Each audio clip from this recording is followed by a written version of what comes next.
Today on the Relationship Renovation Podcast, we focus on a really important topic, and that is grief. And we have a specialist in the field, Carolyn Winston, who tells us all about grief. Grief isn't something that you cry and you get over. It's just this waves. How it may affect you and your partner, and ways in which you might be able to support each other. It's not right or wrong, and it's definitely not a competition. I had somebody tell me, I'm okay, but I'm not good. What is the shift you see? I think they start feeling hope.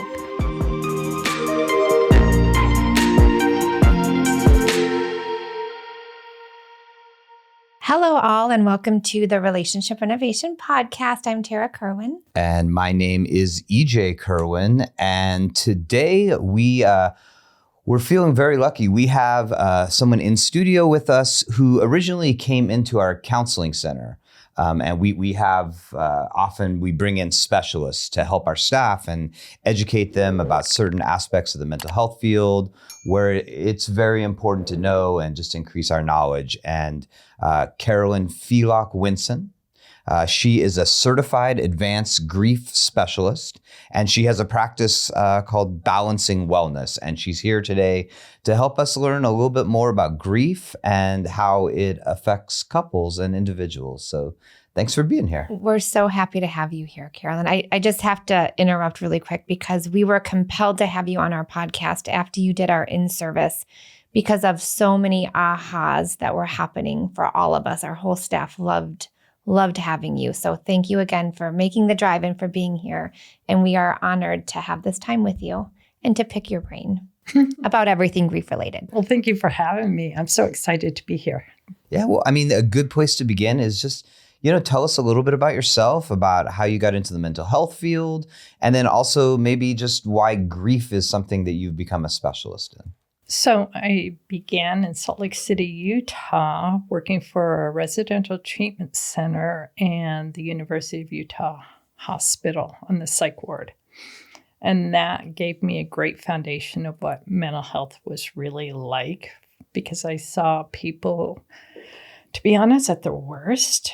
And then as they stabilized a little bit, they came to the residential treatment center and was able to stabilize a little bit more before they went home or into the community.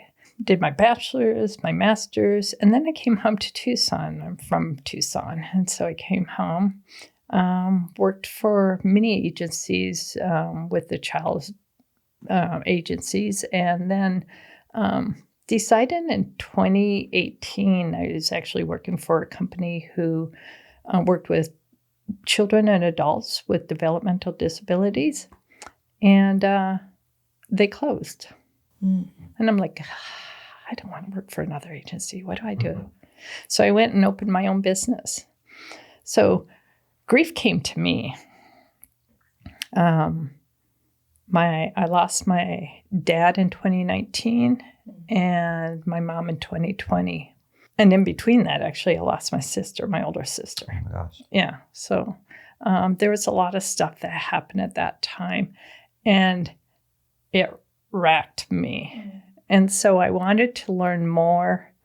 I felt like I had some knowledge about it. I mean, you go to different trainings and stuff, but I needed more. And so I really started diving into this and went to many trainings and then became certified. Well, I mean, what were the lessons first that you learned in going through the grief yourself? Like, what surprised you about your experience moving through grief? How late it came. When I was in it, when I was dealing with my mom, my dad, and their passing, I was all in my head, doing what I needed to do to take care of them. And then when I came home, I was numb, and all I know is I needed things to be different. I wanted to get back into life, whatever that meant at the time, And so I knew I needed to start working on me. Yeah. Whenever we're with other humans who've used their own suffering to now help others, it's very profound because It's exactly right. What EJ and I did, we had our twins and I was like, I can't do this. I was overwhelmed. But I knew that it was my own stuff that I had to grow through. And we did that to have what we have today. And so I just I just find something so real and genuine about when we use our own suffering. And we don't learn this. Like I had one marriage family counseling class in grad school. I don't think we ever had a grief. And grief is all of us experience it. And we get the least training around relationships and grief. And so I just love the story of the suffering that you had and now you help thousands of others. And so I just had to say that. I mean, I think what I heard you say was that in proximity to when it happened, you were up in your head and you were probably dealing with all the nuts and bolts and getting things done. And it's certainly been something that I've heard from other people that like, then once, the funeral passes and people aren't calling you anymore every day and bringing meals over to your house, that something else happens. And so maybe could you begin there? Like what happens once everybody else goes back to their normal life and you're left with the grief? Then it becomes the tsunami. I do this in my grief trainings or workshops. It's these tidal waves that hit you unexpectedly. And so one day you're getting up and you're tired, but you feel like you're okay. And you walk into a grocery store and the next thing you know, you're bawling. Mm-hmm. There's a book called It's Okay, You're Not Okay. And they talk about the grocery store stories. Everybody has one. Because grief isn't something that you cry and you get over. It's just this waves and you have no control over it. It's like you're in the middle of the ocean and what comes when it does. And then what are the ways that, personally, but then also like that you've seen your clients, what are the ways that the grief affects like other areas of their life? Like how does it sort of reverberate out? Because it can be disruptive in so many different aspects of life. Talking about relationships, I shut down from everybody. I was banned off the world. Two most important people in my life, that I've known all my life, pretty much, were gone. Yeah. I wanted things to go back the way they were. Is it okay you were married? Mm-hmm. You are married. I am. Yeah. I mean, what was that like for you and your husband to go through it? Because I assume he knew your parents, maybe was close to them. Yeah, he knew them. I don't know that I say he's close to them. I have a interesting family, I'll put it that way. He knew him, would come to the family gatherings but when this took place, at the beginning of it all, actually, I came to be with my parents because that job where the company closed, I started spending more time with my parents too while I'm looking at how do I start my own business and stuff. And they got flooded. The water heater broke. So then I was cleaning out one of their garage and their office and stuff like that. And I started noticing things were different for them. Like things were adding up. My mom had Parkinson's. And my dad, what we found out real close to his death is he had 5 different neurological things going on that we didn't know about. I tell people, I didn't know when I left my husband that one day, whatever day it was, that I was leaving him for 2 years. Yeah, tell us more about that. What do you mean by that?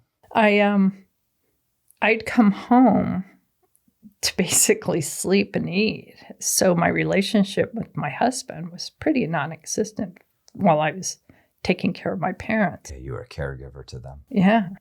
Which takes up every ounce of space. I've worked with a lot of caregivers and it's like you're just functioning in so many different areas. Would he try to connect with you, or like were people trying to get you out of like, Carolyn, where are you? Or what was happening with the other people in your life that cared about you during this time of feeling just like numb and like you're working just with your frontal lobe? Yeah, he'd come and see me. And so when he'd go to Costco, he'd say, what do you need? And he'd bring it back to me. He'd bring the dogs to me, or our dog. We had lost one in 2018. So he'd bring the other dog and just let him be with me. And he even stayed a couple nights. And then when I was home, he just kind of gave me space. Okay.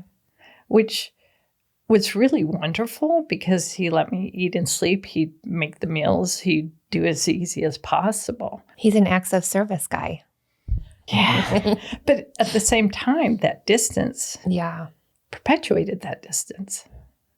It's interesting, right? Too, and just talking specifically about your own grief, is there, like, I'm sure as a caregiver, you said for like 2 years before they passed, there's the grief of, and I saw this with my mom and her mom, of like sort of grieving that she didn't have the mom she used to have when, as she got older and older. But then there's the grief of when they actually pass. And it's like it's like a double whammy, right? Yeah. Yeah. Yeah. I talk to people about that as they see their spouse or their parents declining, that they are grieving in that moment of all the parts that they're losing.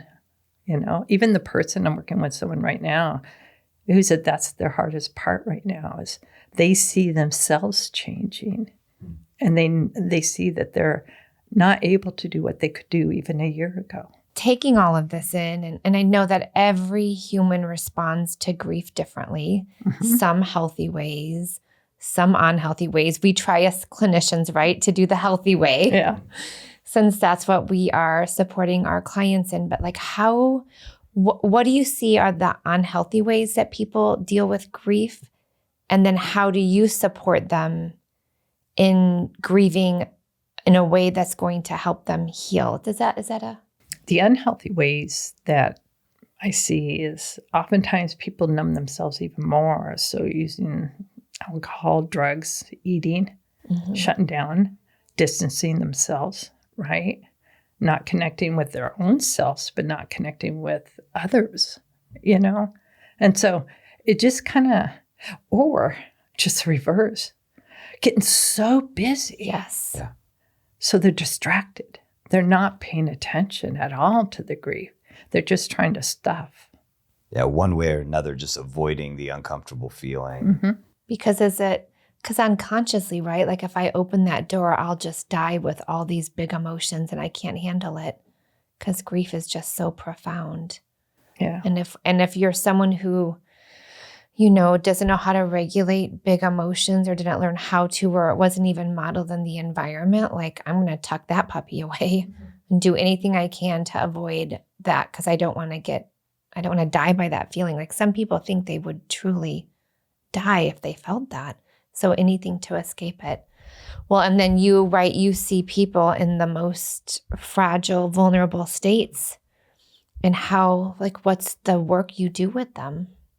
So I help them to understand that it is grief and all those emotionalities. It used to be, Kubler-Ross people call them stages. So not really stages. They're emotionality parts of grief, right? The anger, the denial.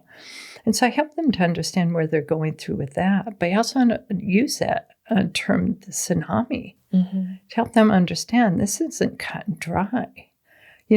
There's also a part that says, the first year first, the anniversaries, the birthdays. That's not always true. What I often see is that first year first, for some people, is they are so busy, especially if it's a spouse. They're so busy with all the stuff they have to take care of. Yeah. How to learn to do things that the other person always did, right? That's not until the second year that they start falling apart. Oh, I just got goosebumps. When that's just like, that's got to be like so confusing internally, right? Because you're like, I'm just cruising on. I'm doing everything I got to do. It feels like that was really horrible, but I've left it behind. And then all of a sudden, 2 years later, you get hit by what you're saying, the tsunami. And it's like, what in the heck is going on here? Is that when they oftentimes come to see, that's when they come to see you? Yeah. Well, because I don't know if they get these messages, but I know in our family, like, it's been 2 years. It's been 1.5 years. You should be over this by now. And so then the person thinks they're crazy or they're grieving wrong or there's something wrong with me and apologizing. Like, I remember hearing, I'm so sorry, I'm still sad about this. And I'm like, it is okay to be, don't ever apologize, whether it's 5 years or 5 days. Yeah. But there's a judgment too with people who are grieving because the other people aren't in their shoes. They might not have had experienced a loss. Like, yeah. Yeah. So the judgment piece, it's like, I'm already feeling really awful. And that perpetuates that stuffing, right? Yeah. Where people don't want to talk about it. And I get it too. Others that aren't in it or haven't experienced it don't really kind of understand that it's still hanging on or that there's a fresh wound that's opened up. And they get tired of hearing it. I know a lot of different experiences our therapists have, and we have had with couples who are dealing with grief. And like one partner is like, really? Mm-hmm. Like, why do we have to keep talking about this? How do you support, a client that you're providing support services to and like staying connected, even with just their partner, mm-hmm. when their partner feels kind of like almost the enemy, like, just let me be, or they're not being supportive, like how, because we've seen a lot and we've heard from listeners like, gosh, my mom just passed away and my husband is still wanting all of me to be like who I was and I'm not that person anymore and I don't know what to do. Like, how do you help people navigate that? Oftentimes I'll ask them, and I often do this, we'll say, if you have someone who you want to be in this session, please bring them. Mm-hmm. Because if I'm supporting them, I'm supporting you, right? And so I will often offer that to ask them to bring that person in so we can talk about it together and help them to understand what grief really is about. Because they might not understand grief, especially if they've not experienced it. Or they could be feeling powerless because they don't know how to support their partner. Right. So they're in their own type of grief. Mm-hmm. But they don't understand that, so they can't connect and have that shared emotional experience. And so that's that disconnect. Thank you. That actually answered a lot. Thank you. I think one of the most complex dynamics that we've dealt with is a couple who goes through a shared loss, mm-hmm. a child, which is, obviously a really horrible thing for a couple to go through, and they deal with their grief in absolutely different ways, and oftentimes it's that one is really sort of trapped in it and just mm-hmm. and is just feeling it with all of their heart, and the other person is in that kind of like front of the brain, like, okay, I just got to move on, got to keep the business going. Yes, this is horrible, but we just I don't want to talk about it. I mean, that is just, that's uniquely sad because that both people are really suffering. How do you bring them together into a process of sort of finding, I guess, the balance between both people's way? Yes, the balance. I love that. I often use that word. I like it. That's part of my name, my business name. Yeah. Because I do think that's what life is about, is finding those balances and helping them to understand that it's not right or wrong. And it's definitely not a competition, You don't have to cry as much as your partner does, right? And yet to stuff it isn't healthy either. Yeah. So how do we honor where the other person is? Right. And accept them. How do you do that? I mean, like, what does that look like for a couple when they, I love what you said, is nobody's doing it wrong. It's not because one partner is kind of avoiding a little bit and the other partner's, that it's not wrong. It's just the way they're doing it. But what's important, you need to honor it. Accepting each other's different processes. Yeah. What's the process of getting to that place? I think it's communication. Yeah. I mean, When I came home to my husband, after being gone 2 years, basically, when I left, we weren't in the best of terms anyway. We weren't in dire trouble, but we didn't have a great relationship. And I came home, and I wasn't home long. I'd say probably a week or two. And I remember sitting down with him and just saying, we need to talk. Yeah. I love you. I want this to work, but I'm not going back. It's got to be different. I want to be open and honest with you. I want to love you enough that I can be without the fear of you not understanding what I mean. Yeah. Like you're interpreting it differently. And so now it's a fight or it's a disagreement or whatever. That's so interesting because it's so counterintuitive to couples, but it's something we talk about in tons of different areas. It's like these incredibly difficult moments can actually be the moments that fundamentally shift your relationship in a positive direction. So you came to your husband and said, I'm not going back to the old way. It's got to be different. I love you. I want to be in this, but it's got to be different. What helped make it shift? Like, what was it that he did that helped make a difference? I think it took a while. It took a second. Did everyone hear that? It is not a light switch. One of the things I've noticed, so I've been home basically 4 years, right? My mom died in 2020. 2021 was kind of bouncy because I was still taking care of some stuff. But what I started to really recognize is his humor. He's a funny guy. You didn't know that before? I don't think I paid attention to it. That's hilarious. That's so interesting. And it actually kind of annoyed me, if I'm honest. My mom used to, she didn't like my dad's humor sometimes. My dad would start, he was a punny guy. So he'd play words, and stuff. And she'd give him this look. You learned it. It was learned behavior. And, but now I love his humor. I love to hear him laugh. And I'm not sure that he did that intentionally. I think he needed to lighten the load, lighten the mood. Yeah. But you had to, on some level, accept it too. Yeah.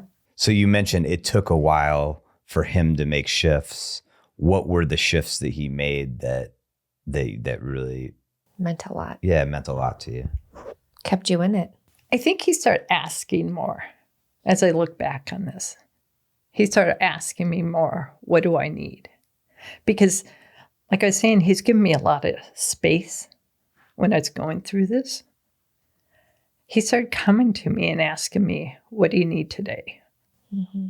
Or if I needed something and I told him that, he would honor it. He was responsive. Yeah. He didn't just keep trying to do the same thing. Make it about himself. Yeah. Or to get in that routine again, that rut. Yeah. Couples get in ruts. Roommates. Yep. So we started both, because that was something I asked, is I need fun.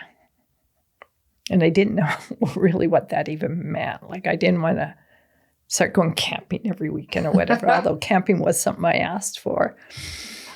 But I wanted something to start enjoying again. I hadn't done anything for 2 years. No joy. No.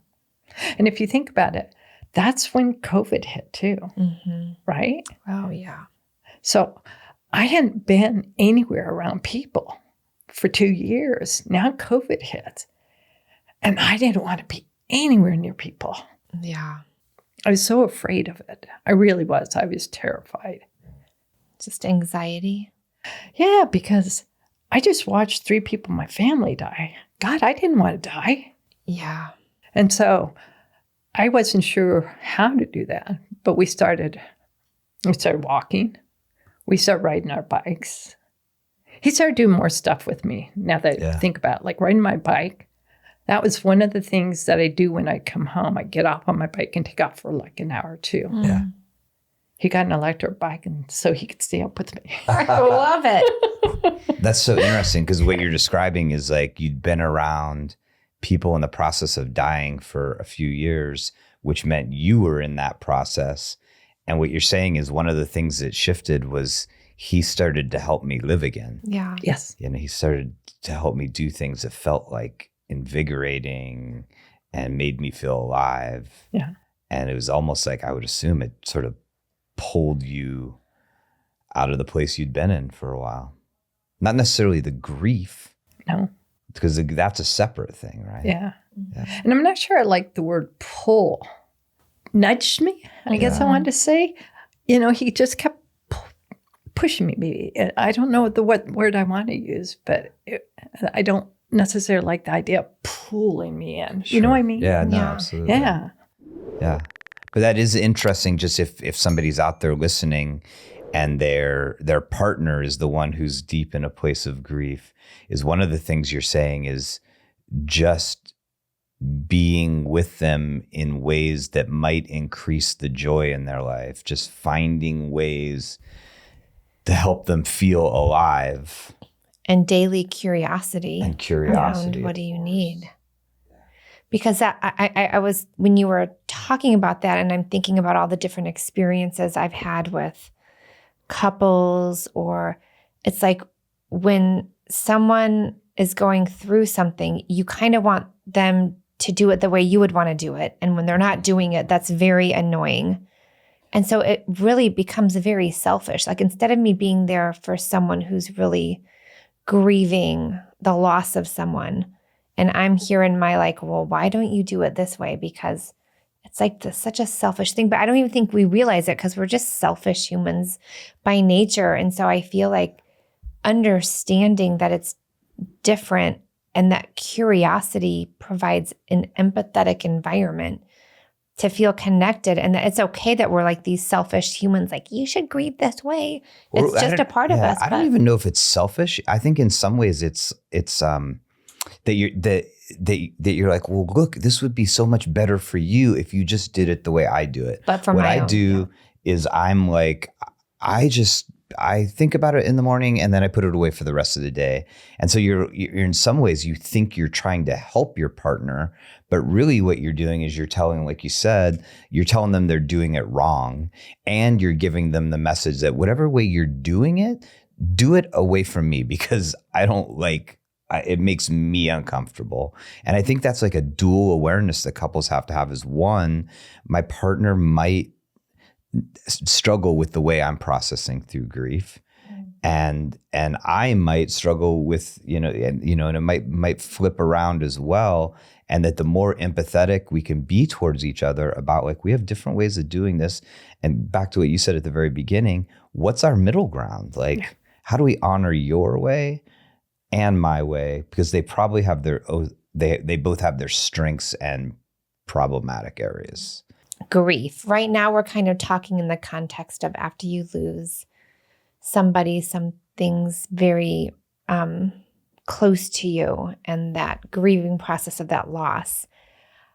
And I also know there's grief around life transitions and, parenting, becoming a parent. Like there's just grief is just, it surrounds us. How do you help define grief for people? Because I'm sure everyone has a different definition. Like grief is just for when you lose somebody.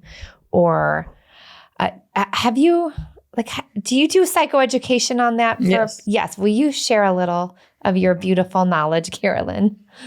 Well, actually, that's one of the things I start with when I do my workshops is really helping people understand grief is a whole bunch of different things. So grief can be a loss of a job, because think about what a job is to us. That's our identity for it sometimes. It could be our income, right? It is, right? And so our job, our routine, I mean, think how much time we work around that. And so it could be a pet. If you think about it, how much are our pets a part of our lives? I don't know. Do you guys have dogs?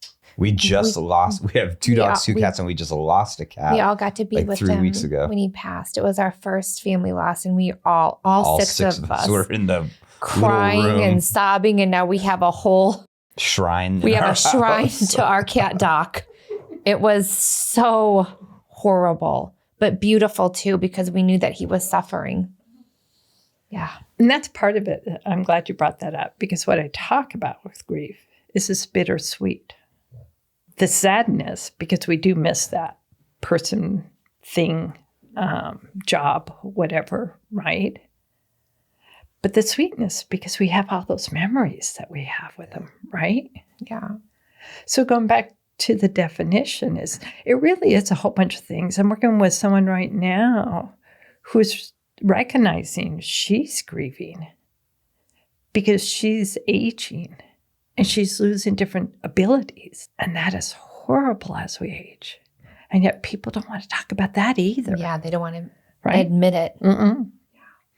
And other people, like my mom and my dad, they covered for each other. Yeah. You didn't know. That's how is this all happening? I didn't know they covered for each other. Mm-hmm. Well, and I think like a particularly difficult part of that, we've seen a decent amount of couples who are in their elderly years where one is going through cognitive decline and the other who is not is grieving the loss of their partner, but it's almost it's very hard for them to do that with the person who is in the cognitive decline, because 1, they might be in a lot of denial about it. Mm-hmm. And 2, they don't want to they kind of don't want to hear it. I'm the one going through it. And the other person is just sitting there is like, yeah, but I'm losing you. Like, you are not the person you were 18 months ago. And, I guess this is where like support groups and individual therapy is so important, because some of your grief, it is hard to process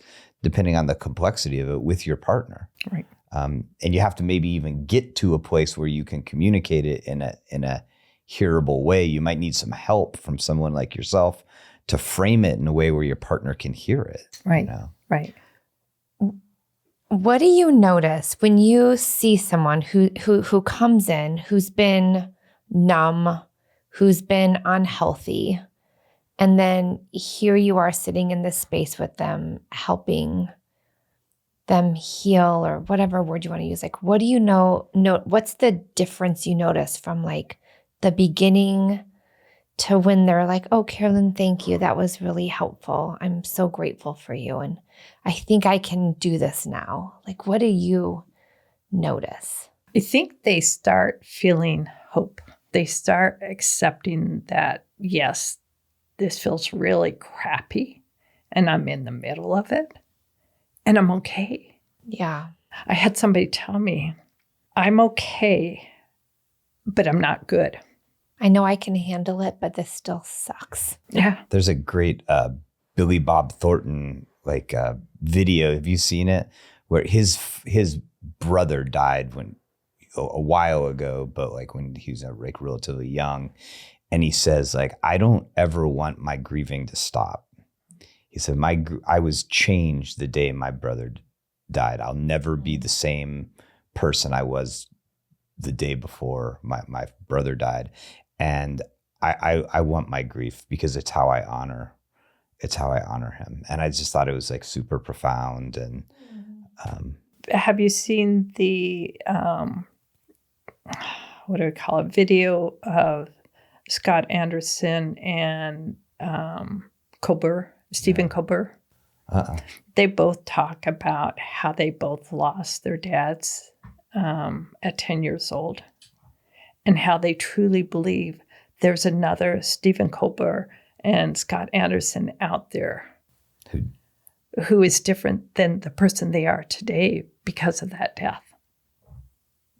And I do believe death changes us, or those losses, those huge losses. I mean, think losses again, defining grief again is losing pieces, parts of ourselves. Think of veterans or people who've been in car accidents or something else and are dramatically changed for the rest of their life. I do think there's a different person out there for people who have those great losses, because you're going down the road this way. And next thing you know, you're over there. Yeah.